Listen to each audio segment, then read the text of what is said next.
ganun din ang itsura ninyo kung gaano kayo kapangit. Ha? Si Iya naman po ay inintroduce sa akin ni Sed nung panahong natulong sila ng outreach program sa aming paaralan. So, sabi na konti lang na sabi ni Carlo na konti lang na. Okay, sabi kanina ni Father, kayo ay dalawa na pinag-isa. At sabi naman kanina ni ate, at hihiramin ko din, ito'y biro lagi ng aking asawa. Ang pag-aasawa ay sa umpisa lamang mahirap. Dahil ito ay pagtagal, ay pahirap ng pahirap po at ining. Hindi ito laging bed of roses, nga po. Hindi yan sinasabing, ay, ito, masaya lagi. At pagdating ng panahon na may challenges, ikaw, Cedric, laging ang kamay ni Iya mahawakan at lagi kang babalik sa umpisa kung saan nagpapakahirap kang ligawan si Iya.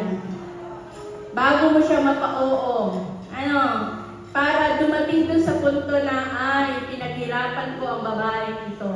Hindi ito basta lamang. Kaya, kahit nagagalit, nasusura, napipikon, dahil syempre babae kami, laging pagpapasensyahan.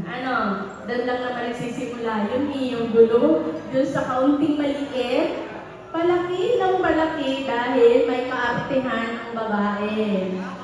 Na hindi naman matolerate ng lalaki.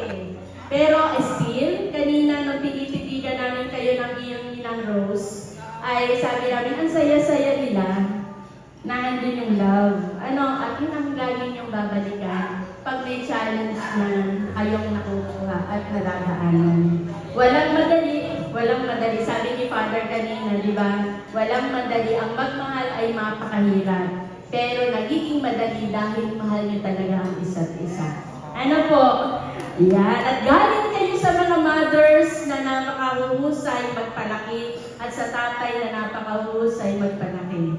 Kanina nang nainig ang iyong mother, talagang ako'y naiyak. Sasabihin, totoo nanay? Ikaw ba talaga yung nag-ampun kay Iya?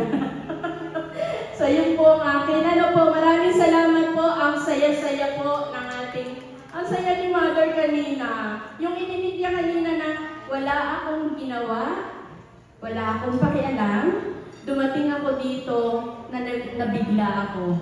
Cedric, napakahusay mo. Congratulations. Kayo yan. So again, congratulations, Iya. Nakuha mo si Cedric na napakabait. At ikaw lalo na double congratulations sa mga mo si Iya na napakahusay din. Maraming salamat po sa lahat. Enjoy the night.